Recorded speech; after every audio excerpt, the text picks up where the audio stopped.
Olá, graça e paz, eu sou Luiz Oliveira e você está no canal Auxílio EBD. Estamos comentando a revista Lições Bíblicas Adultos da CPAD para o primeiro trimestre de 2025. O título desta série de lições é Em Defesa da Fé Cristã, combatendo as antigas heresias que se apresentam com nova aparência. O escritor desta série de lições é o pastor Ezequias Soares. E chegamos hoje à lição de número 1, a primeira lição do trimestre, que tem por título Quando as heresias ameaçam a unidade da igreja. Para o texto áureo, temos Judas, capítulo único, versículo 3, que nos diz: Amados, procurando eu escrever-vos com toda a diligência acerca da comum salvação, tive por necessidade escrever-vos e exortar-vos a batalhar pela fé que uma vez foi dada aos santos. Já a verdade prática nos ensina, heresias são crenças e práticas contrárias ao pensamento bíblico que distorcem os pontos principais da doutrina bíblica. Para a leitura bíblica em classe, temos 3 textos. O primeiro está ali no livro de Atos dos Apóstolos, no capítulo 20, versículos 28 ao 31. O segundo está na primeira epístola de Pedro, no capítulo 3, versículos 15 e 16. E, finalmente, o terceiro texto está na segunda epístola de Pedro, capítulo 2, versículos de 1 ao 3. Acompanhe a leitura, por favor. Atos, capítulo 20. Olhai, pois, por vós e por todo o rebanho sobre que o Espírito Santo vos constituiu bispos, para apacentardes a igreja de Deus, que ele resgatou com seu próprio sangue. Porque eu sei isto, que, depois da minha partida, entrarão no meio de vós lobos cruéis, que não perdoarão o rebanho, e que, dentre vós mesmos, se levantarão homens que falarão coisas perversas para atraírem os discípulos após si. Portanto, vigiai, lembrando-vos de que, durante 3 anos, não cessei, noite e dia, de admoestar com lágrimas a cada um de vós. 1 Pedro, capítulo 3.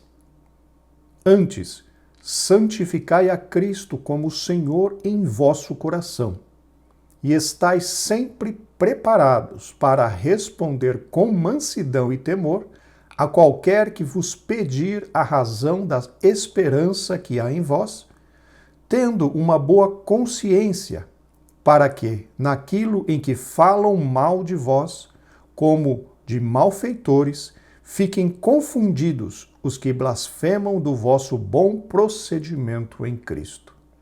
Finalmente, 2 de Pedro, capítulo 2. E também houve entre o povo falsos profetas, como entre vós haverá também falsos doutores, que introduzirão encobertamente heresias de perdição e negarão o Senhor que os resgatou, trazendo sobre si mesmos repentina perdição. E muitos seguirão as suas dissoluções, pelos quais será blasfemado o caminho da verdade. E, por avareza, farão de vós negócio com palavras fingidas, sobre os quais já de largo tempo não será tardia a sentença, e a sua perdição não dormita. Segundo o plano de aula da revista, esta lição tem 3 objetivos. Primeiro, identificar as ameaças hereges que assolam a Igreja de Cristo nos últimos dias. Segundo, apresentar o conceito de apologética cristã. E, finalmente, terceiro, definir o que são heresias. Queridos irmãos, como de costume, gostaria de lembrá-los que, para aqueles que assim desejarem, o arquivo com as notas de aula que eu utilizei para a gravação desta videoaula está disponível para download. O link para download está logo aqui abaixo, na descrição deste vídeo. Agora sim, vamos para o comentário. Meus irmãos, como vocês já devem ter percebido, neste trimestre, nós falaremos sobre heresias, o que normalmente não é um tema fácil a ser tratado, tendo em vista que pode causar muito desconforto em algumas pessoas. E o comentarista desta lição, ou desse trimestre, é o pastor Ezequias Soares, que é justamente alguém que é especialista nesta área da apologética cristã. Porém, meus irmãos, nós temos que ter em mente que é impossível formar um apologeta. Um apologeta é alguém que se dedica à defesa do evangelho. Um apologeta é aquele que usa da apologética cristã para defender a fé. É impossível formar um apologeta com aulas de escola dominical. Os conhecimentos necessários para se formar alguém preparado para esse ministério é muito grande. O conhecimento teológico, o conhecimento bíblico precisa ser extenso para que a pessoa esteja apta a ser realmente um apologeta. Porém, queridos irmãos, nós precisamos ter em mente nesse trimestre que o objetivo principal não é formar apologetas, não é formar pessoas que estejam na frente na questão da defesa do evangelho.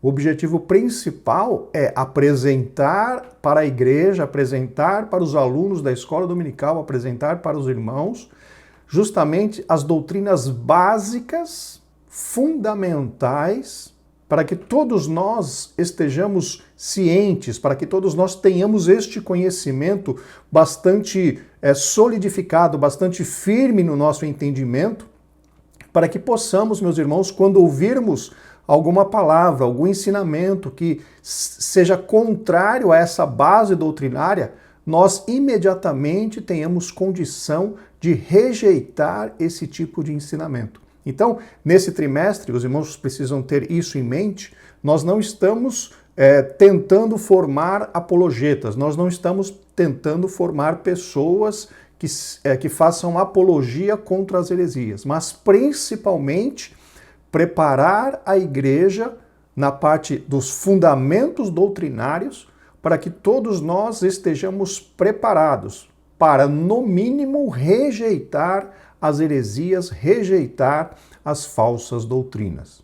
Certamente encontraremos durante as aulas alguns pontos que são mais profundos no que diz respeito à teologia, mas com a graça de Deus, cremos que cada um dos irmãos professores receberão a iluminação do Espírito Santo para tornar algo difícil em algo fácil para os seus alunos. Agora sim, vamos para a introdução. Heresias são crenças e práticas contrárias ao pensamento bíblico, pois elas distorcem os pontos principais da doutrina cristã, confrontam o cristianismo histórico e criam um problema para as igrejas e as famílias. Aqui, queridos irmãos, nessa primeira frase do comentarista na introdução, ele faz uma repetição do que a lição apresenta ali na verdade prática, afirmando que heresia ela é tanto aquilo que se crê como aquilo que se faz, aquilo que se pratica. E que um dos conceitos principais desse termo que nós chamamos de heresia é a interpretação errada dos ensinos das Sagradas Escrituras. E é interessante nós notarmos que o comentarista chama estas falsas interpretações ou essas interpretações erradas, o comentarista as chama de distorções. Distorcer é pegar algo que está, vamos dizer assim, reto, que está num caminho assim. Distorcer é tirar alguma coisa do seu caminho. Então, quando diz distorcer a doutrina, seria justamente tirar a doutrina ou interpretar a doutrina de forma diferente para que na cabeça das pessoas ela signifique coisas diferentes daquilo que para o qual ela foi originalmente gerada ou ela foi originalmente criada. Então, quando se fala de heresias, basicamente é pegar um texto bíblico ou melhor, a interpretação de um texto bíblico, de uma doutrina, de um dogma, e distorcer, modificar o seu significado, muitas vezes com o objetivo de tirar vantagem das pessoas para as quais é ministrada essa heresia ou essa doutrina ou essa interpretação errada. Então esse vai ser o cerne, ou seja, o centro, o âmago, o objetivo ali, a parte central do que trataremos nesse trimestre, justamente falando dessas interpretações erradas a respeito da doutrina bíblica, a respeito da sã doutrina que encontramos na palavra de Deus. E quando o comentarista menciona aqui, confrontam o cristianismo histórico, o que ele quer dizer com cristianismo histórico? É nada mais, nada menos do que as tradições e os ensinamentos e as doutrinas que surgiram na igreja desde lá do seu nascimento, desde lá da igreja primitiva, nos apóstolos e os cristãos ali da primeira era. Então nós temos dentro da igreja uma tradição, como podemos chamar assim, uma tradição no que diz respeito aos dogmas, às doutrinas, que são seguidos ali desde a igreja primitiva.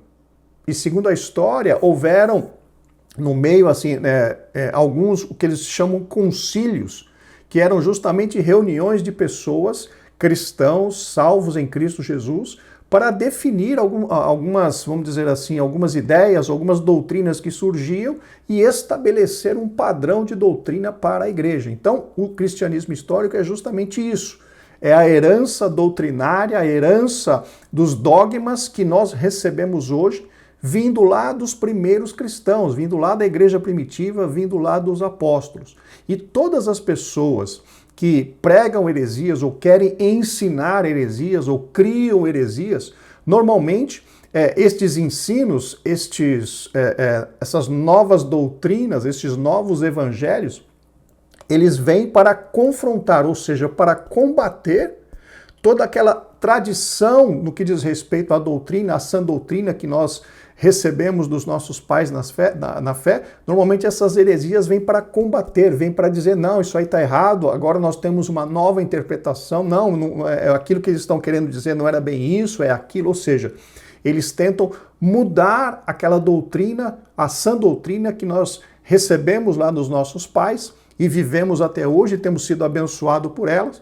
Então essas heresias, essas pessoas que lançam esses novos ensinamentos, o objetivo deles é justamente tirar do nosso coração, tirar da nossa vida a verdadeira palavra ou a verdadeira interpretação da palavra de Deus para nos prejudicar espiritualmente e principalmente para levarem ou terem vantagens sobre as nossas vidas. Por esse motivo, vocês me verão muitas vezes enfatizando a questão da necessidade urgente que todos nós temos de conhecer a palavra de Deus, de ter a verdadeira interpretação, de conhecer a sã doutrina do jeito que ela foi revelada através do Espírito Santo na vida dos nossos irmãos, na vida dos nossos pais na fé, para que continuemos nessa jornada, continuemos nessa interpretação. Porque se nós nos desviarmos delas, meus irmãos, podemos até perder a nossa salvação. As heresias da atualidade são as mesmas da antiguidade, mas com uma roupagem nova, que foram rejeitadas pelos apóstolos e primeiros cristãos, pois nada há novo debaixo do sol. Essa palavra, essa frase do comentarista ficou um pouquinho confusa, meus irmãos, mas a interpretação dela é a seguinte: as heresias que nós estamos vendo hoje são as mesmas que apareceram lá atrás para os apóstolos, para os primeiros cristãos, e lá atrás essas heresias já foram rejeitadas. Mas o que está acontecendo hoje é o seguinte: estes hereges, essas pessoas que pregam essas falsas doutrinas, como nós veremos mais para frente, esses falsos doutores, falsos mestres, estes lobos cruéis que querem tirar vantagem em cima do povo de Deus, eles fazem o quê? Eles pegam aquelas velhas heresias, aquelas heresias antigas, modificam a sua roupagem. O que significa modificar a sua roupagem? Eles mudam mais ou menos algumas palavras no discurso, eles mudam mais ou menos algumas histórias ali que são contadas junto ali dessa ministração de heresias, justamente para tentar modificar e tentar enganar os seus ouvintes. Mas o que o comentarista está querendo dizer aqui é assim, que essas heresias que nós estamos vendo hoje, elas já ocorreram no passado e lá no passado elas foram rejeitadas, mas elas estão de volta com uma carinha diferente, com uma roupagem diferente, com um discurso um pouquinho diferente, justamente com o intuito de enganar aquelas pessoas que não têm um profundo e sólido conhecimento da palavra de Deus. E é por conta disso que ele usa aquela passagem de Eclesiastes que fala, né, nada de novo há debaixo do céu. Ou seja, as heresias de hoje são as mesmas que estão no mundo desde lá da igreja primitiva. O presente trimestre tem por objetivo mostrar o referencial doutrinário da fé cristã, levando-o a reconhecer de longe as heresias. Aqui, meus irmãos, está o ponto-chave desse trimestre. O comentarista fala claramente que o objetivo desse trimestre, como já mencionamos ali um pouco antes de iniciarmos a introdução, é justamente mostrar para a igreja ou apresentar à igreja justamente as bases de referência doutrinária, as bases de referência que precisam nortear a nossa fé, a nossa conduta e a nossa interpretação da palavra de Deus. De novo, a escola dominical desse trimestre não tem por objetivo formar apologetas, pessoas que estariam incumbidas em defender o evangelho, mas basicamente nos preparar para que possamos identificar as heresias. Através do quê? Através justamente deste que o comentarista menciona, do ensinamento do referencial doutrinário. Ou seja, o que nós vamos ver nesse trimestre é justamente um reforço teológico em cima das doutrinas fundamentais da fé cristã. Esta primeira lição é um estudo sobre o problema das heresias nas igrejas e a nossa responsabilidade na defesa da fé. Meus irmãos, aqui é importante notarmos que essa primeira aula é apenas uma aula introdutória, ou seja, nós vamos tratar basicamente de uma leve introdução a esse tema das heresias. A palavra-chave para esta lição é heresia. Meus irmãos, antes de nós iniciarmos o estudo dos 3 tópicos dessa lição, é muito importante nós termos em mente a estratégia que o pastor Ezequias Soares usou pelo menos para essa primeira lição. Vocês devem se lembrar que nós temos ali dentro da leitura bíblica em classe 3 blocos de versículos, leituras em 3 livros diferentes. E essa é uma estratégia que, confesso a vocês que já faz algum tempo que eu não vejo aplicada dentro das lições bíblicas, mas pelo menos nessa primeira lição, as outras lições eu ainda não estudei do trimestre, mas pelo menos nessa primeira lição, o pastor Ezequias Soares está usando essa estratégia. O que ele faz? O que ele fez aqui? Ele pegou 3 blocos de texto, 3 textos diferentes ali na leitura bíblica em classe, e ele vai tratar, não minuciosamente, mas esses 3 textos na leitura bíblica em classe, eles fazem referência justamente aos 3 tópicos que o pastor estará tratando nesta lição. Por exemplo, o primeiro bloco de texto ali da leitura bíblica em classe é referente ao primeiro tópico desta lição. O segundo texto ao segundo tópico e, consequentemente, o terceiro texto ao terceiro tópico. Eu achei bastante interessante esta abordagem do comentarista, pois ele meio que fez um fechamento, ele não deixou pontas soltas nesta ministração, mas ele fez assim um excelente planejamento de ministração, pois como o próprio nome desta entidade que nós estamos participando, Escola Bíblica Dominical, o ensino do texto bíblico precisa ser, vamos dizer assim, valorizado e precisa estar em primeiro lugar. Então foi exatamente isso que ele fez. Eu gostaria aqui realmente de parabenizar o pastor Ezequias Soares por essa brilhante, pelo menos nessa primeira aula, essa brilhante decisão, porque ele apresentou esses 3 textos e vai tentar fazer o link de cada um dos tópicos para cada um dos textos. Os irmãos verão que ficou é muito bom aquilo que ele fez. Eu creio que esta metodologia é uma das melhores possíveis no que diz respeito ao ensino da palavra de Deus. Agora sim, tópico primeiro, as ameaças dos lobos vorazes. Subtópico 1, os cuidados pastorais. E aqui ele faz a referência de Atos, capítulo 20, versículo 28, que é justamente o primeiro versículo da primeira porção da leitura bíblica em classe.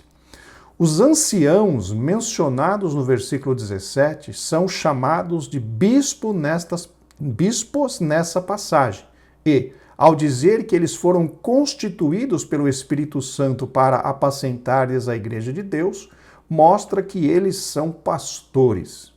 Meus irmãos, esse texto bíblico apresentado pelo comentarista ali em Atos 20 trata justamente do discurso ou da despedida de Paulo ali com os anciãos na igreja, ou dos anciãos da igreja de Éfeso.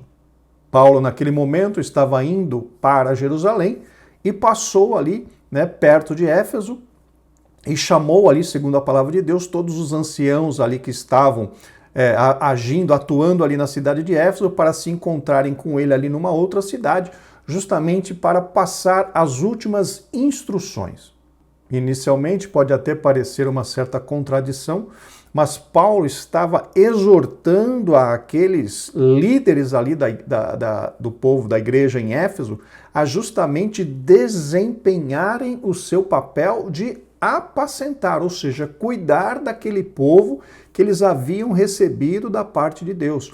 E uma outra coisa que é muito importante nós notarmos nesse pequeno versículo é que Paulo afirma que foi o próprio Espírito Santo quem constituiu aquelas pessoas como pastores, como líderes, como bispos, como presbíteros, como as pessoas responsáveis por cuidar daquelas almas que estavam ali na cidade de Éfeso. Então, Paulo afirma que foi o Espírito Santo, sendo assim, aquelas pessoas não foram levadas ao ministério justamente pelo desejo humano, mas elas foram escolhidas, elas foram capacitadas, elas foram separadas pelo próprio Espírito Santo para a realização desta obra. A função primordial ou principal do pastor é alimentar, guiar e proteger o rebanho. O Novo Testamento emprega essa metáfora, ou seja, essa comparação, ao tratar o relacionamento entre pastor e rebanho na igreja. Meus irmãos, essa colocação do comentarista em relação às responsabilidades do pastor em relação ao seu rebanho, que é uma comparação, uma metáfora, entre realmente o que deve acontecer entre um pastor espiritual e os membros da igreja, é algo maravilhoso. E uma coisa que me deixa, como eu posso dizer, maravilhado nessa questão, é a ilustração, ou é a metáfora que o Espírito Santo levou Davi quando a escrever ali os Salmos 23. Os Salmos 23 falam exatamente esta mesma questão apontada aqui pelo pastor Ezequias Soares. Por exemplo, no verso 1, Davi chama o Senhor de o meu pastor e afirma depois que, por conta de o Senhor ser o pastor dele, esse pastor não permitiria que nada faltasse à sua ovelha.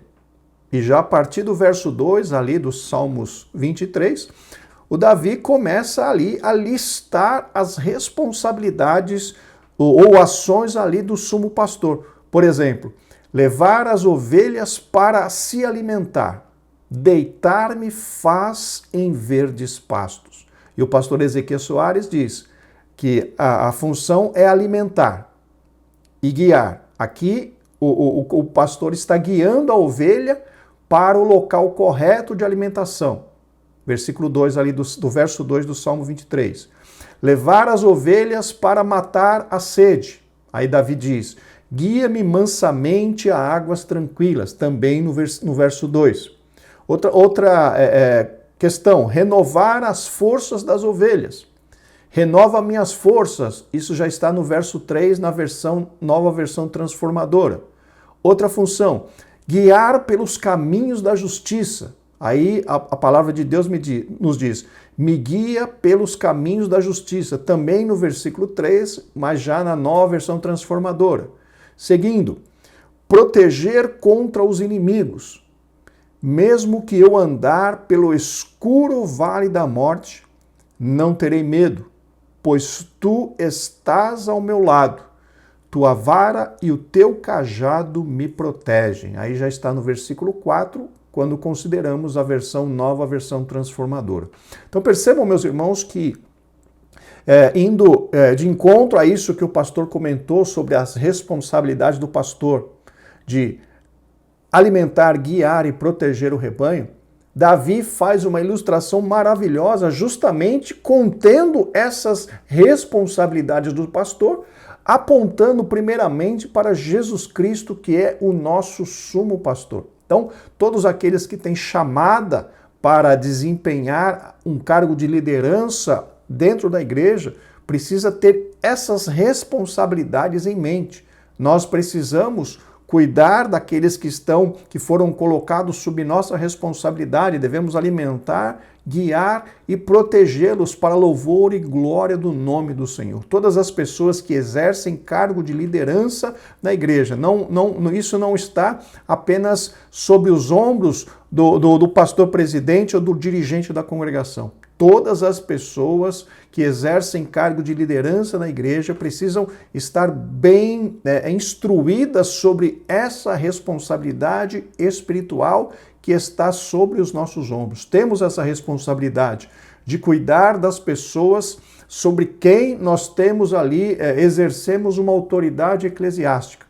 Porque, segundo Paulo escreveu na palavra de Deus, nós teremos que dar conta destas almas. A exortação apostólica aos líderes da igreja visa proteger os irmãos e as irmãs das heresias e guiar todos na verdade do Evangelho. Aqui, meus irmãos, precisamos deixar claro essa questão que o comentarista pontuou aqui. A maior responsabilidade em defender o Evangelho, em justamente defender a doutrina, está sobre os ombros do corpo ministerial. O pastor como o primeiro responsável e todo o corpo ministerial como corresponsáveis para manter ali a sã doutrina dentro da igreja, dentro daquele local de adoração ao Senhor. Os membros, como eu mencionei, eles precisam conhecer a palavra de Deus, conhecer ali profundamente as doutrinas, não para exercer este papel de defensor, mas principalmente para se proteger contra essas heresias e saber identificá-las facilmente. Mas que nós tenhamos as coisas nas suas posições corretas. A primeira responsabilidade, ou a maior responsabilidade em combater as heresias, justamente está com a liderança da igreja. Esse cuidado aparece nos ensinos de Jesus. E aqui o pastor Ezequias menciona ali Mateus capítulo 7, versículo 15 ao 20, que fala ali dos frutos, que nós conheceremos quem é a pessoa através dos seus frutos. Isso é uma coisa, meus irmãos, que é infalível. Nós não devemos tão somente acreditar no que a pessoa fala, mas nós principalmente precisamos estar atentos ao que esta pessoa faz, porque o que ela faz é que vai realmente apresentar quem esta pessoa é. Pois o próprio Cristo disse, pelos seus frutos os conhecereis. Subtópico 2, depois da minha partida. Vejam que aqui já tem o versículo 29. Essa expressão é uma palavra profética, pois o apóstolo não está apenas se referindo à sua morte, mas também ao avanço dos hereges no seio da igreja depois do período apostólico no futuro. Meus irmãos, pelo que vemos na palavra de Deus, Paulo foi alguém que tinha um zelo e uma dedicação enorme e exemplar no que diz respeito ao trabalho de Deus.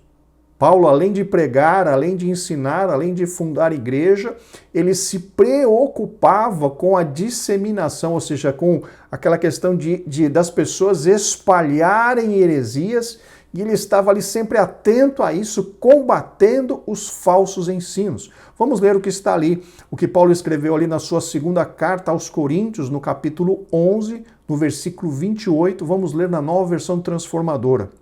Além disso tudo, sobre mim pesa diariamente a preocupação com todas as igrejas. Vejam então, queridos, que Paulo mesmo afirmando sobre o seu zelo, sobre a sua dedicação em relação às igrejas. Paulo é um exemplo de obreiro para todos nós, um homem que realmente havia se dedicado integralmente a servir ao Senhor nosso Deus. Mas Paulo tinha algumas vantagens para realizar esse serviço. Paulo não era casado, Paulo não tinha família, então ele podia se dedicar 100% a Deus e à sua obra.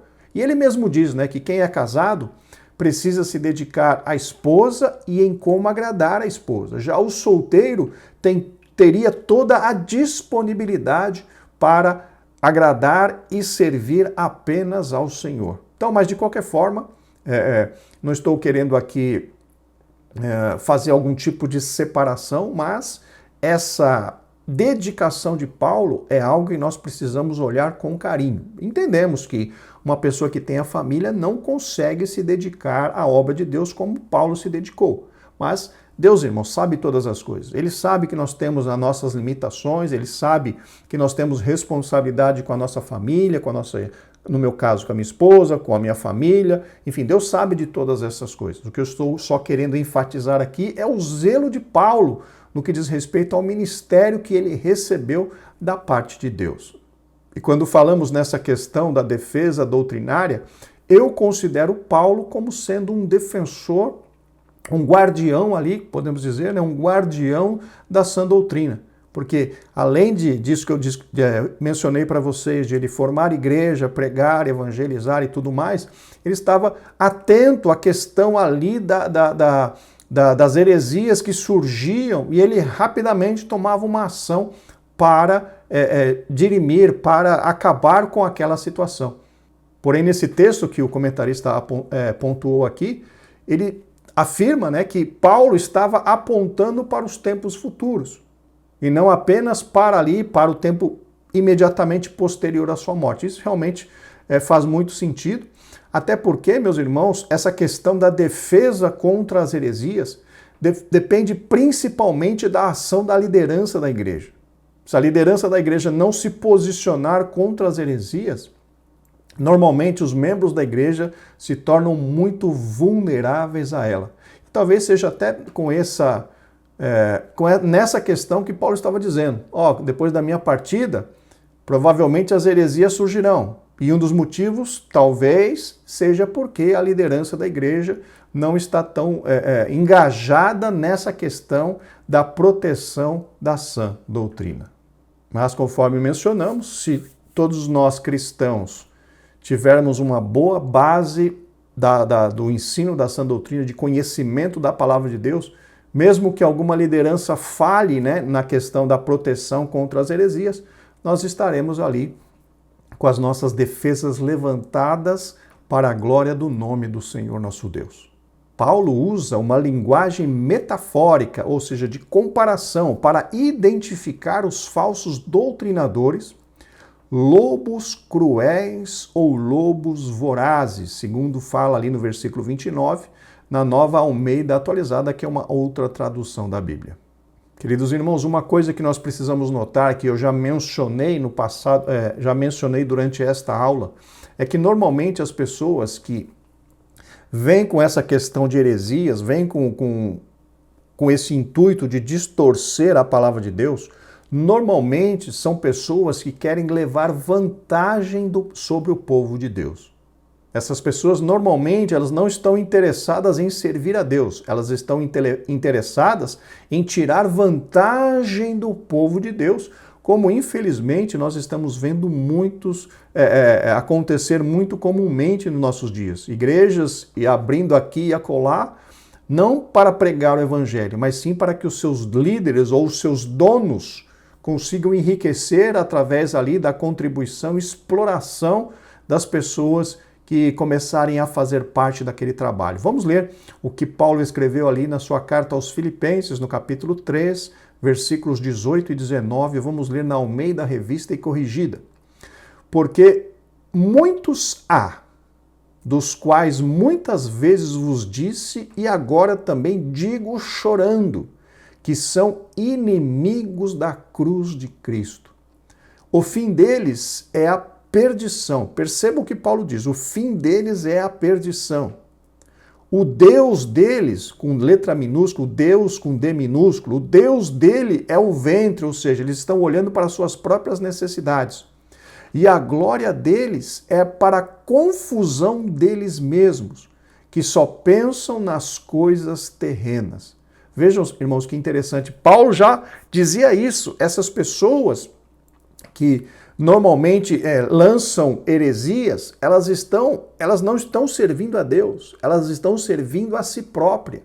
Elas estão se utilizando do Evangelho Santo, distorcendo, modificando para que elas possam enganar aquelas pessoas que não têm conhecimento bíblico e tirar vantagem sobre essas pessoas.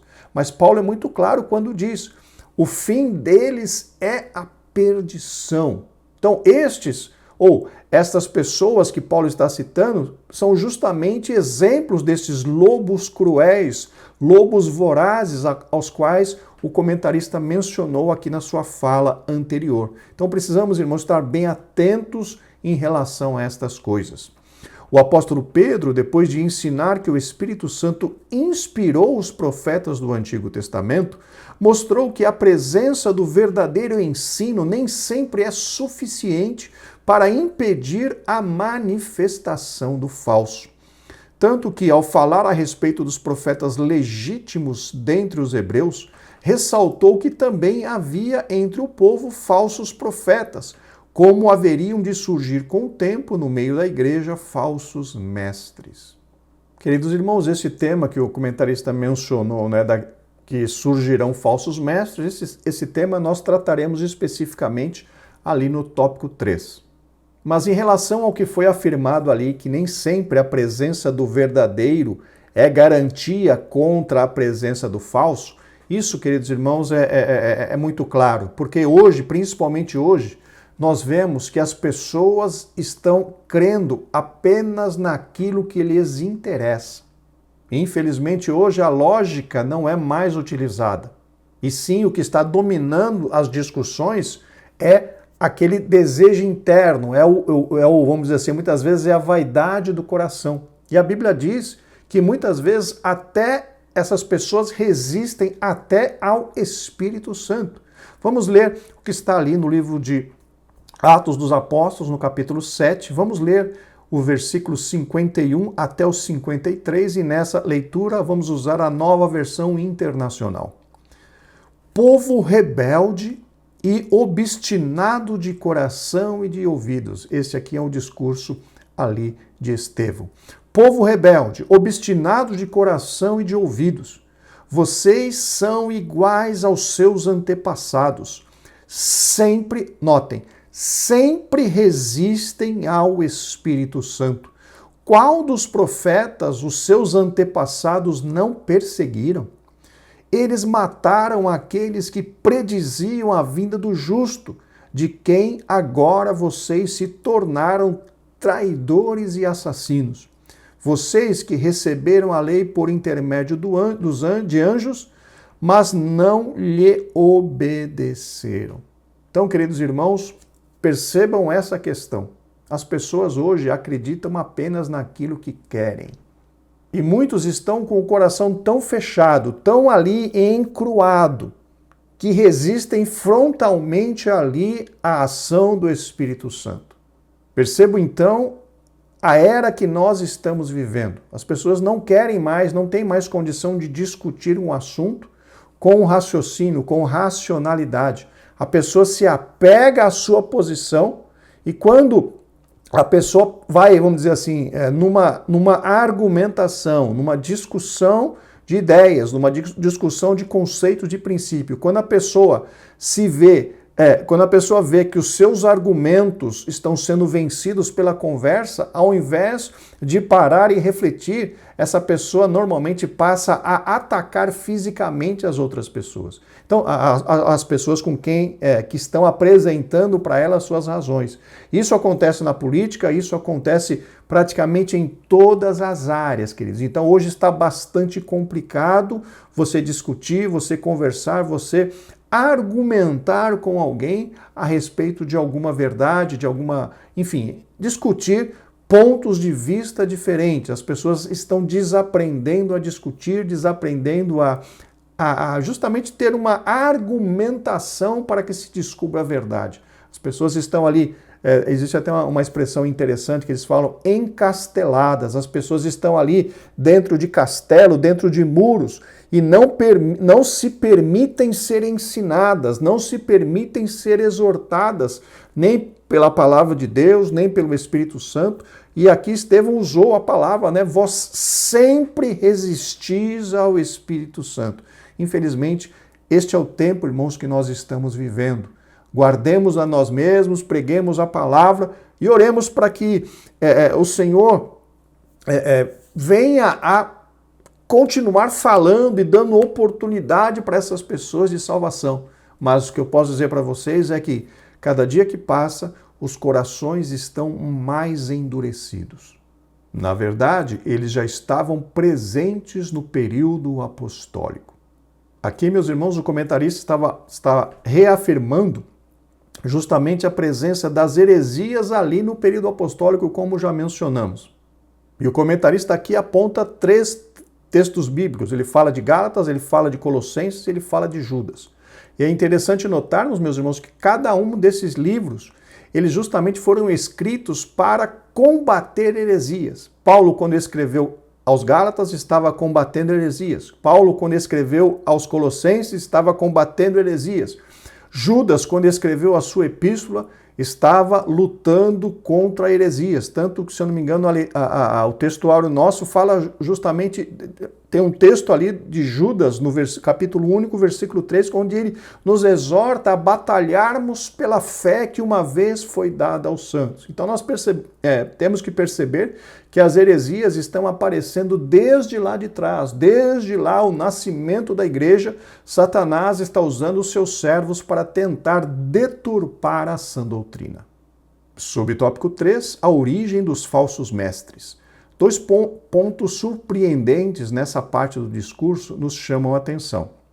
Primeiro, os lobos vorazes surgem de dentro da própria igreja, dentre vós mesmos. E segundo, se levantarão homens que falarão coisas perversas para atraírem os discípulos após si. Meus irmãos, percebam aqui uma forte ligação entre aquilo que tratamos agora há pouco, entre os obreiros, que o seu Deus é o ventre, como nós lemos Paulo falando ali aos Filipenses, em relação a estes lobos maus, estes cruéis que surgem de dentro do próprio rebanho, que são pessoas que não estão ali interessadas em servir a Deus, são pessoas que estão ali interessadas em levar vantagem, em obter algum tipo de vantagem financeira sobre o povo de Deus.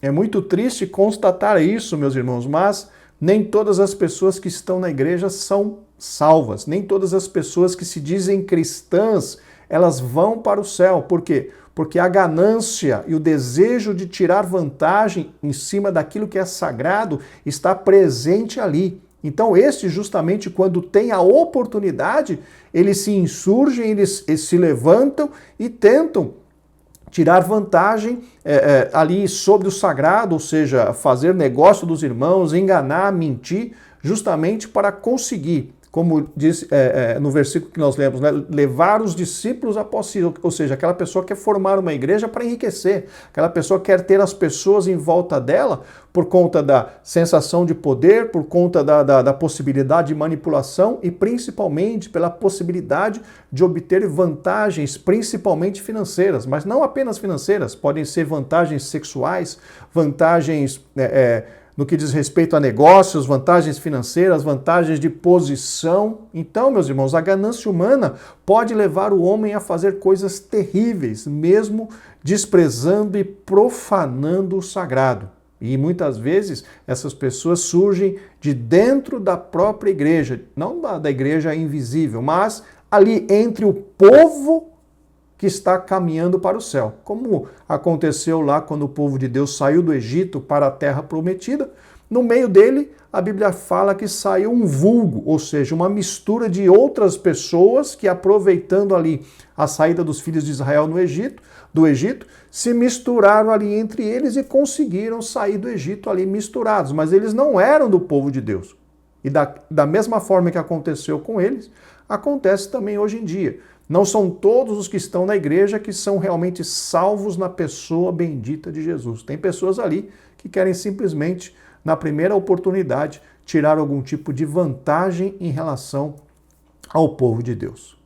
Os discípulos deles ainda estão por aí. Entre eles estão os que se posicionam acima das Escrituras, os quais, sem o menor pudor espiritual, usam as redes sociais para corrigir a Bíblia e discordar abertamente dos profetas e dos apóstolos bíblicos. Meus irmãos, parece que eu estou sendo muito repetitivo, mas é importante nós deixarmos isso muito claro. O primeiro motivo, humanamente falando, das heresias é justamente as pessoas lutando pelo seu próprio benefício. Mas nós não podemos nos enganar que esse tipo de artifício, esse tipo de ação de pregar heresias, ele está sendo incitado principalmente por Satanás, principalmente pelo inferno, para tentar afastar as pessoas do verdadeiro evangelho que salva, que liberta e que tem o poder para levar as pessoas para o céu. Então, Satanás está usando a ganância humana, a ganância dos homens, justamente para tentar afastar as pessoas do verdadeiro evangelho. Quando alguém vai nas redes sociais dizendo que a Bíblia está desatualizada, ele está querendo justamente tirar a credibilidade daquilo que a Bíblia diz. Ele está querendo dizer que a Bíblia não serve para os dias atuais. Se a Bíblia não serve para os dias atuais, meus irmãos, todo o evangelho perdeu a sua referência. Todo cristão precisa ter claro na sua mente, a Bíblia Sagrada é a nossa única regra de fé e prática. A nossa vida precisa estar baseada naquilo que a Bíblia nos ensina. Nós precisamos agir de acordo com o que a Bíblia ensina, nós precisamos pensar na direção que a Bíblia ensina, precisamos nos portar do jeito que a Bíblia nos orienta a que façamos, porque a Bíblia é justamente o mapa que vai nos conduzir rumo a Jerusalém celestial. Se a Bíblia está desatualizada, nós então não teríamos nenhuma referência para chegar ao céu. Isso é uma mentira deslavada. A Bíblia Sagrada é a mesma, a Bíblia Sagrada nunca vai estar desatualizada. Como dizia Billy Graham, a Bíblia Sagrada é mais atualizada do que o jornal que vai sair amanhã. Então, queridos, não nos deixemos enganar por essa mentira, por essa falácia de Satanás. A Bíblia não precisa ser atualizada. O que precisa ser atualizado é o temor de Deus na vida dessas pessoas que falam e afirmam este absurdo. Mas Deus nos guarde, meus irmãos, de acreditar nesse tipo de discurso. Tais pessoas consideram seus discursos modernos e a mensagem da Bíblia desatualizada, em razão disso, oferecem um novo evangelho. Um evangelho que vai favorecer essas pessoas, um falso evangelho. O que elas oferecem é um evangelho centrado no homem, centrado nas necessidades do homem e não na glória de Deus. Deus nos livre, meus irmãos, de acreditarmos nesse tipo de mentira. Em face disso, vemos a importância de estudar um campo da teologia denominado de apologética, para orientar os crentes dos nossos dias. Aqui, meus irmãos, esse termo, apologética, é justamente uma disciplina dentro da teologia que trata justamente de preparar principalmente os ministros para defender o evangelho. Mas conforme já repetimos 2 vezes, este não é o objetivo desse trimestre. O objetivo desse trimestre é nos orientar ou nos informar a respeito da exigência e da necessidade da apologética, mas principalmente apresentar para cada um de nós as bases, os fundamentos doutrinários para que nós não sejamos enganados pelas falsas doutrinas. Chegamos agora, meus irmãos, ao tópico 2. O que é apologética? Lembrando aos irmãos que este tópico 2 está baseado, ou está tomando como referência, a segunda porção ali da leitura bíblica em classe, que trata de 1 Pedro, capítulo 3, versículos 15 e 16. Subtópico 1, definição. E ali o comentarista já puxa 1 Pedro 3 e 15. Apologética cristã é a defesa lógica, percebam, defesa lógica e racional da fé cristã e de suas práticas doutrinárias. O termo vem do substantivo grego apologia, que literalmente significa defesa-resposta. O termo grego traduzido por responder em preparados para responder com mansidão, em 1 de Pedro 3 e 15, é apologia. Numa tradução literal seria, ou é, sempre preparados para uma defesa. A versão bíblica chamada de Nova Versão Transformadora emprega o termo explicar, assim, sempre preparados para explicá-la. Então percebam, meus irmãos, que essa questão da apologética, da apologia, é justamente uma necessidade que todos nós temos que ter de saber explicar, de saber entender, ou de saber justificar o porquê que nós agimos como nós agimos. Percebam que o comentarista afirma que a apologia é a defesa lógica e racional da fé cristã e de suas práticas doutrinárias. Isso significa o quê? Que nós precisamos entender profundamente por que fazemos as coisas. A salvação é pela fé, não há como negar isso. A nossa relação com Deus é pela fé, não há como negar isso. Mas percebam que a fé é necessária para entrarmos no Evangelho, para alcançarmos a salvação em Cristo Jesus através do arrependimento e da fé. É preciso, no desenvolvimento da nossa relação com Deus, a fé é muito importante, mas isso não significa que nós temos que abandonar a lógica, abandonar o raciocínio, não. Tudo dentro da Bíblia, tudo dentro da vida cristã pode ser explicado, tudo tem um motivo, tudo tem uma razão. E a questão da apologia é justamente isso. Nós entendermos as doutrinas, nós entendermos os porquês, por que o cristão precisa orar, por que o cristão precisa se afastar do mundo, por que o cristão precisa evitar o pecado, por que o cristão não vai beber, não vai fumar, não vai adulterar, por quê? Isso não é apenas uma imposição do ministério. Isso é uma orientação bíblica e não só isso, né? Tudo isso é uma orientação bíblica e tudo isso tem uma razão de ser. Não é porque Deus simplesmente decidiu que seria assim. Tudo tem uma razão, tudo tem um motivo, tudo tem uma explicação. E todo cristão que tem esse conhecimento dos motivos, das razões, do porquê das coisas, é um cristão preparado para responder quando é questionado. Então, meus irmãos, entendam a importância de nós conhecermos a palavra, a importância de nós conhecermos a doutrina, a importância de nós sabermos o porquê que estamos fazendo cada coisa na vida cristã. Tudo na vida cristã tem um motivo, tem um porquê, tem um benefício, tem, vamos dizer assim, uma fundamentação. Cada atitude do cristão tem uma fundamentação. E é importante que nós conheçamos cada uma delas, porque isso vai nos ajudar na caminhada da salvação, isso também vai nos ajudar a refutar, ou seja, a rejeitar os falsos ensinos.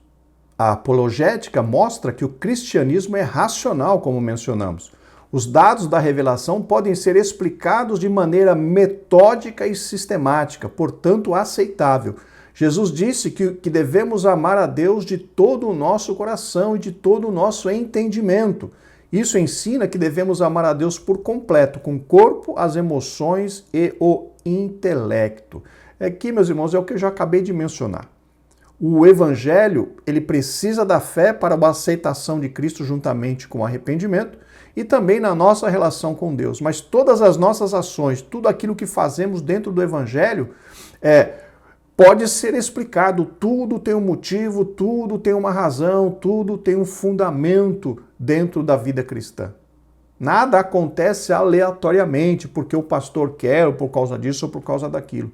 E hoje nós estamos vivendo uma época muito boa nesse sentido, porque hoje temos uma condição melhor de conhecer estes requisitos, de conhecer esses fundamentos bíblicos, porque hoje o conhecimento está mais facilmente alcançável, está disponível aí facilmente para todos aqueles que querem estudar. Então, queridos irmãos, hoje nós temos uma responsabilidade ainda maior de conhecer a Bíblia, a palavra de Deus, mais profundamente. Antigamente tínhamos uma limitação enorme. Hoje essas limitações estão caindo por terra com o digital. Essa mesma questão que está acontecendo aqui agora, eu ministrando esta aula que foi para o YouTube, o irmão e a irmã estão assistindo aí.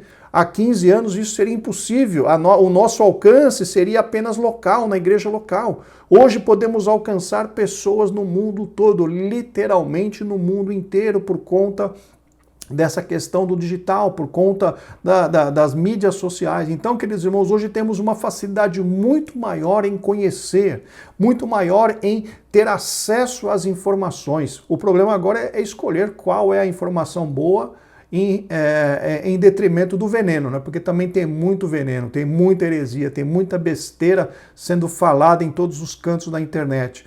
Mas, graças a Deus, irmãos, temos alguns dutos que são nosso refúgio para um bom aprendizado, o nosso refúgio para um crescimento espiritual sadio. Louvado seja o nome do Senhor para sempre.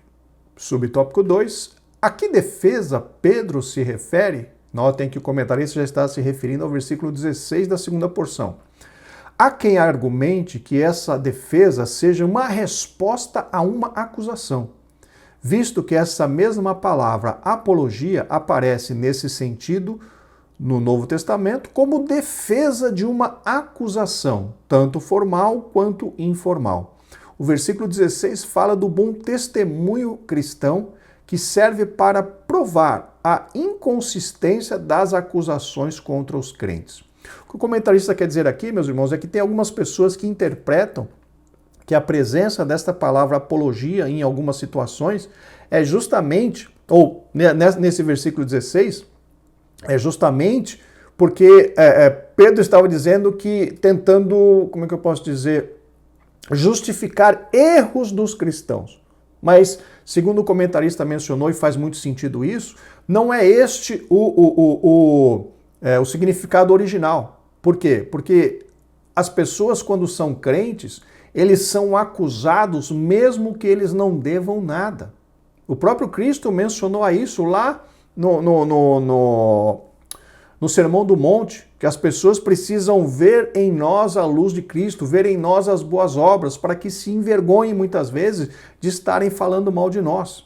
Então, o que o comentarista menciona aqui é justamente isso. Muitas vezes somos caluniados por conta da nossa fé. Muitas vezes somos perseguidos por causa da nossa fé. Muitas vezes as pessoas falam mal de nós por causa do nosso procedimento em Cristo Jesus. E essa questão da apologia nós não precisamos pedir perdão para ninguém por tentarmos ser justos, por lutarmos pela justiça, por lutarmos pela verdade. Não precisamos pedir perdão para ninguém, mesmo que as pessoas se sintam ofendidas em relação a isso. Por quê? Porque nós estamos obedecendo ao nosso Senhor, ao nosso dono, a Cristo Jesus, que se entregou na cruz para poder nos salvar. Então, o que diz no versículo 16, a apologia é justamente a defesa desse posicionamento de acordo com a palavra de Deus. Porque, como eu já mencionei, a nossa ação, o nosso procedimento, o nosso jeito de ser, os nossos costumes, acabam muitas vezes incomodando outras pessoas que acabam falando mal de nós sem motivo algum. E é justamente nessa questão que o comentarista posiciona esse versículo 16 da defesa da fé cristã. Mas não parece ser esse o caso, como eu acabei de mencionar, porque a defesa, resposta ou explicação nesta passagem é sobre a razão da fé dos cristãos. E isso diz respeito à doutrina cristã. Ainda que Pedro esteja se referindo à resposta a uma acusação formal num ambiente hostil, não deixa de ser uma oportunidade para a defesa da fé cristã, como aconteceu com o apóstolo Paulo diante de Festo e de Agripa na mesma audiência. Percebam, irmãos, Paulo, quando foi preso ali em Jerusalém, ele foi livre ali pelos soldados romanos de ser morto pelos judeus, porque os judeus o viram ali em Jerusalém dentro do templo, ele estava ali, ele fez um voto ali, estava ali dentro do templo num período de purificação junto com outros irmãos. Quando os judeus que moravam na Ásia entraram no templo e viram Paulo ali, quiseram matá-lo ali, quiseram apedrejá-lo não, quiseram linchá-lo ali dentro do templo, mas aí Paulo foi livre por providência de Deus pelos soldados romanos. Então Paulo foi preso ali justamente pela sua fé em Cristo. Paulo não havia ofendido ninguém, Paulo não havia feito nada de errado, Paulo não havia cometido nenhuma injustiça, no entanto ele foi preso. E ele acabou, como o comentarista mencionou, se defendendo diante de Festo e também diante do rei Agripa. Mesmo sem ter cometido nenhum tipo de falha, nenhum tipo de erro, nenhum tipo de crime, Paulo foi preso, injustamente acusado, e precisou se defender, precisou usar dessa questão da apologia diante ali dos poderosos da época, diante das pessoas que tinham poder, humanamente falando, tinham poder sobre a sua vida. Então é nessa parte, meus irmãos, que entra essa questão do versículo 16. Não é que o cristão anda errado, mas é que a postura do cristão incomoda outras pessoas e essas pessoas, por se sentirem incomodadas, passam a perseguir e muitas vezes a caluniar os cristãos. Subtópico 3. Por que devemos combater as heresias? Agora, meus irmãos, o comentarista apresenta aqui alguns motivos para que os cristãos tenham condições de identificar as heresias, classificando-as como tal. Ou seja, nós precisamos ter condição de ouvir um ensino e discernir, julgar se aquele ensino é correto ou se aquele ensino é heresia. Item A, para a defesa própria. Os cristãos devem estar informados daquilo que os vários grupos ensinam e saber a forma de refutá-los biblicamente. Meus irmãos, a Bíblia afirma que a falta de conhecimento leva à destruição. E quando se trata da palavra de Deus, isso ainda é muito mais urgente. Vamos ler o que está ali no livro do profeta Oséias, no capítulo 4, versículo 6, a parte A, vamos ler na Almeida Revista e Corrigida. O meu povo foi destruído porque lhe faltou o conhecimento. Vejam então, queridos irmãos, como é importante nós termos conhecimento, principalmente conhecimento bíblico, conhecimento das doutrinas, dos dogmas que a nossa igreja defende, que historicamente nós recebemos, como falamos lá na introdução, o cristianismo histórico, as doutrinas, os dogmas que nós recebemos lá de trás dos pais da igreja, dos apóstolos. Precisamos nos manter nessa jornada, nos manter neste entendimento, nos manter neste caminho, para que nós não sejamos enganados pelas mentiras, pelas heresias, pelas falsas doutrinas. Item B, para ajudar os outros na compreensão da própria fé, principalmente os que rejeitam pontos fundamentais da fé cristã e muitas vezes de forma inconsciente, pois sabemos que existem muitas pessoas sinceras as quais buscam servir a Deus e precisam conhecer a sua palavra. Aqui, meus irmãos, caímos naquela mesma palavra anteriormente mencionada. Existem pessoas realmente que são sinceras, estão dispostas a aprender, dispostas a crescer, mas a maioria das pessoas está ali encastelada, está ali, levanta uma barreira, um muro de proteção e não se permite ser ensinada, não se permite ser exortada, não se permite ser orientada no caminho correto, no caminho da salvação.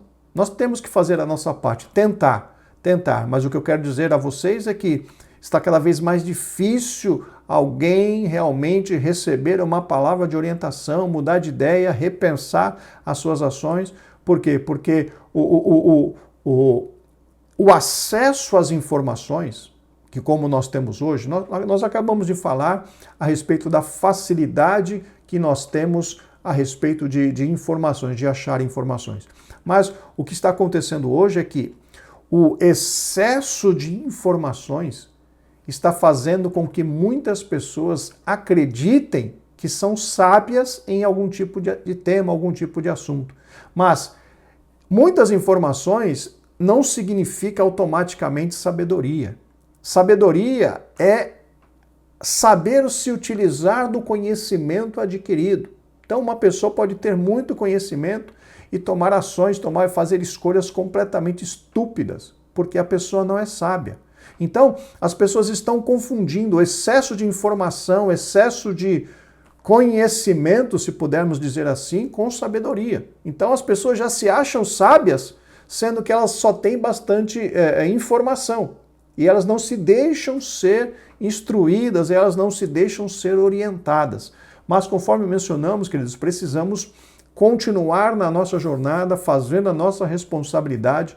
Toda oportunidade nós precisamos tentar orientar, tentar ajudar, tentar aconselhar, mas sabendo que essa luta não é fácil. Não é fácil. Essa luta, ela está se tornando cada vez mais difícil. Mas naquilo que nós pudermos, vamos tentar influenciar positivamente as outras pessoas, vamos tentar instruir, vamos tentar orientar, porque nós temos em nossas mãos a verdade, nós temos em nossas mãos, aleluia, a oportunidade de salvação dada por Cristo Jesus. Nós temos a obrigação de compartilhar com as outras pessoas todas essas bênçãos que nós estamos recebendo, principalmente as bênçãos espirituais. Mas não desanimemos, queridos, por mais difícil que estejam as coisas agora, não desanimemos.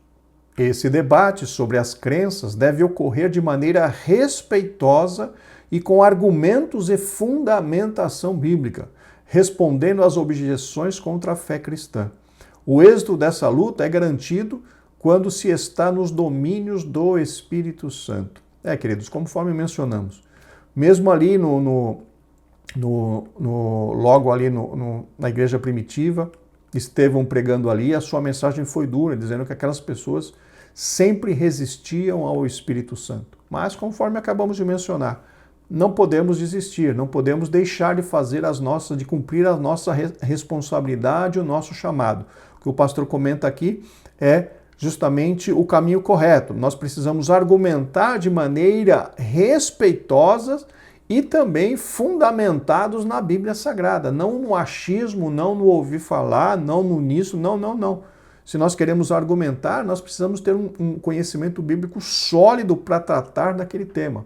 E aqui, mais uma vez repetindo o que eu já falei algumas vezes durante esta lição, é de suma importância que nós nos aprofundemos no conhecimento da palavra, no conhecimento dos dogmas, das doutrinas da igreja, para que possamos nos ajudar e também ajudar outras pessoas. Chegamos, queridos, ao tópico 3. O que são heresias? Subtópico 1, seitas e heresias. A palavra aireses do Novo Testamento grego é traduzida como seita e heresias. E aqui o comentarista apresenta alguns versículos bíblicos onde esta palavra ela é traduzida por seita e outros versículos bíblicos onde esta palavra aireses é traduzida como heresias. E aqui uma curiosidade importante, meus irmãos, é que o único termo no grego ele pode ter vários significados de acordo com o contexto, ou seja, de acordo com o local onde aquela palavra está inserida, de acordo com o que vem escrito antes e depois, aquela palavra grega pode ter um significado ligeiramente diferente. Então vocês percebam que uma única palavra, aireses, ela tem significado de seita em alguns passagens bíblicas e tem significado de heresias em outras passagens bíblicas. Ou seja, a interpretação normalmente depende do quê? Do contexto. É verdade que o cristianismo foi também chamado de seita, mas não por cristãos, pessoas que não conheciam as verdades do Evangelho de Cristo e que se opunham a ele. Na realidade, meus irmãos, que nós vemos ali, principalmente no livro de Atos dos Apóstolos, é que a igreja, o verdadeiro cristianismo que somos nós, né, que nasceu ali na igreja primitiva, foi chamada de seita justamente porque iniciou um movimento, se nós pudermos chamar assim, iniciou um movimento que modificava alguns dos dogmas que o judaísmo defendia naquele período. Então, por conta dessa questão da mudança, o cristianismo inicialmente foi considerado pelos judeus, pelo pessoal do judaísmo, como sendo uma seita, mas na realidade o cristianismo foi se pudermos chamar assim, uma atualização daquilo que acontecia ali no Antigo Testamento. Porque o Cristo, quando ele veio para modificar algumas coisas, porque até o escritor aos Hebreus menciona que Cristo, ele é um sacerdote segundo a ordem de quem? De Melquisedeque, ou seja, alguém que não estava diretamente relacionado ali com a descendência de Abraão. Então, o cristianismo veio justamente para ajustar algumas coisas que aconteciam ali dentro do judaísmo, de acordo com a vontade de Deus, de acordo com a revelação que Deus estava dando ali para os seus servos. E por conta dessas mudanças que os judeus viam dentro do cristianismo, acabavam considerando ali o cristianismo como seita. Mas eles estavam enganados. Eles estavam redondamente enganados, porque dentro do cristianismo é que nós vemos a verdadeira revelação da vontade da pessoa, e justamente da pessoa de Deus, e justamente na salvação oferecida por Deus na pessoa de Cristo Jesus. A palavra seita é usada para designar as religiões heterodoxas. É um termo já desgastado, trazendo em si, muitas vezes, um tom pejorativo. Por isso devemos saber quando aplicá-lo. Meus irmãos, apenas como esclarecimento, esses termos que o pastor usou, religiões heterodoxas. O que são religiões heterodoxas? Religiões heterodoxas são aquelas que não seguem as doutrinas centrais do cristianismo. Quando se fala, eu sou um cristão ortodoxo. Ortodoxo é aquele que segue as doutrinas centrais sem se desviar nem para a esquerda nem para a direita. Então, um cristão ortodoxo é aquela pessoa que busca ser fiéis aos mandamentos de Deus. As religiões heterodoxas são aquelas que não seguem essas religiões, esses dogmas, essas doutrinas centrais do cristianismo. Então, elas são chamadas de religiões heterodoxas. E elas envolvem todas as outras religiões que não o cristianismo puro, o cristianismo que segue realmente a sã doutrina bíblica. Então, todas as outras religiões podem ser consideradas como religiões heterodoxas. Subtópico 2, aireses no Novo Testamento. Este vocábulo aparece com o sentido de partido, espírito sectário, e nem sempre representa uma ruptura com o sistema convencional de determinada comunidade. Meus irmãos, aqui é importante nós entendermos essa questão, porque no começo do tópico 3, o comentarista, o pastor Ezequiel Soares, apresentou dois significados para a palavra aireses, seita e também heresias. Aqui, já no subtópico 2, ele está mencionando um terceiro significado para esta palavra, que é justamente no sentido de dividir, no sentido de tomar partido, no sentido de formar panelinhas, de formar pequenos grupos, e aqui ele menciona que nem sempre esse pequeno grupo vai sair do grupo principal, mas vai continuar ali dentro com um pensamento, ou como fazendo uma panelinha ali que se diferencie do resto do grupo de alguma forma. Então, essa questão do partido, essa questão ali do espírito sectário, sectário é justamente esse espírito que gosta de separar, que tem por objetivo separar. E é justamente em cima disso que o título da lição foi formado. Porque as heresias, elas ameaçam o quê? A unidade da igreja. O que é a unidade? Unidade são todos juntos, unidos, com o mesmo pensamento, com o mesmo objetivo, lutando pelas mesmas coisas. Quando a heresia surge dentro da igreja, o que ela faz? Ela causa uma divisão, ela causa uma separação, ela causa uma segmentação, ou seja, não há mais aquela unidade, não há mais aquele grupo único, sólido. Há vários pequenos grupos ali dentro da igreja e isso faz com que a igreja fique fragilizada, enfraqueça a igreja, ou a denominação, ou o grupo, porque o próprio Cristo diz que a casa dividida não subsiste. Então, o objetivo de tudo isso é enfraquecer a organização. E as heresias surgem dentro da igreja justamente com esse objetivo de fragilizar, de enfraquecer, de tirar a união, de tirar a força, fazendo com que os objetivos não sejam facilmente alcançados. Então, querido, quando você vê uma igreja cheia de grupinhos, cheia de panelinhas, cheia de partido, você já pode ter a certeza de que aquela igreja está enfraquecida. Os saduceus e os fariseus eram seitas que formavam facções dentro do próprio judaísmo. E a versão bíblica Nova Almeida Atualizada traduz por partido.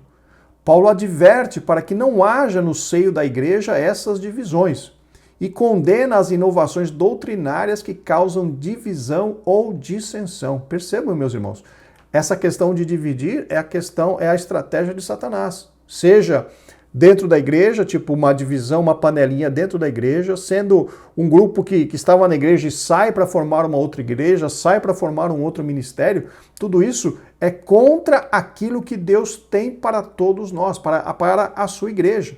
E o comentarista fala aqui claramente que Paulo era contrário a esse tipo de coisa, porque isso não é o que o evangelho prega. A hereses, né, a divisão, o espírito de causar divisão, o espírito de formar panelinhas ou formar partidos, ele é inflamado pelo próprio inferno, porque essa é a estratégia de Satanás quando se fala em relação à igreja. Como ele não pode destruí-la diretamente, o que ele tenta fazer, o que é? Enfraquecê-la através de heresias, através de criação de grupos, panelinhas, partidos, para que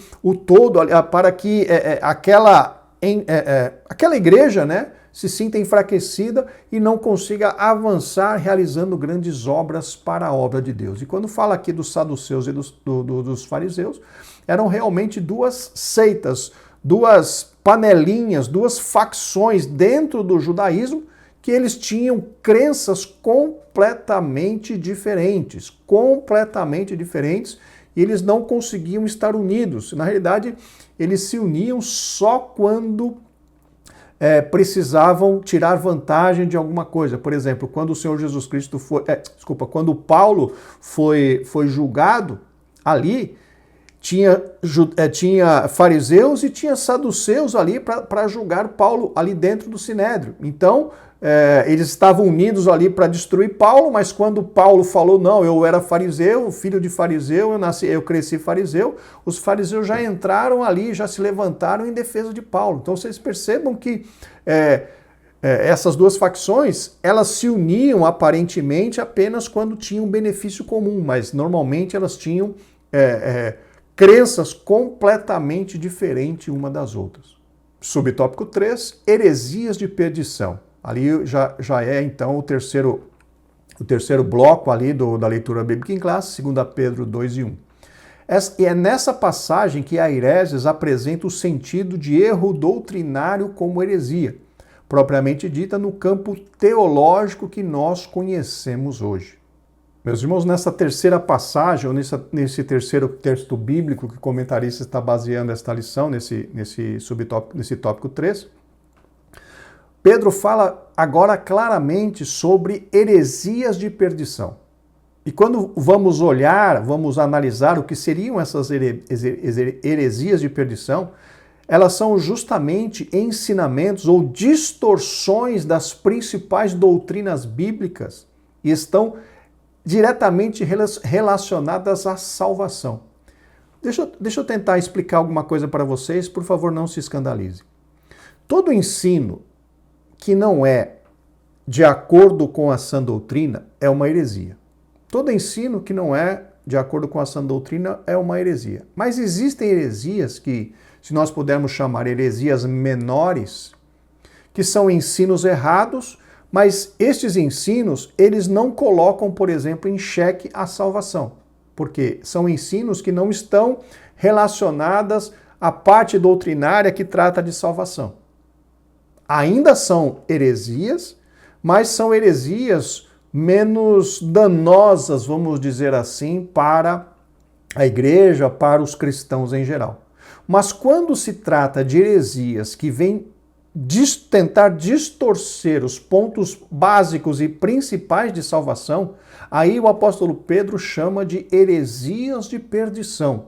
Essas heresias, elas precisam ser combatidas claramente, diretamente e incansavelmente. Porque se as pessoas acreditarem nessas heresias de perdição, elas não terão condições de ir para o céu, não terão condições de alcançar a salvação.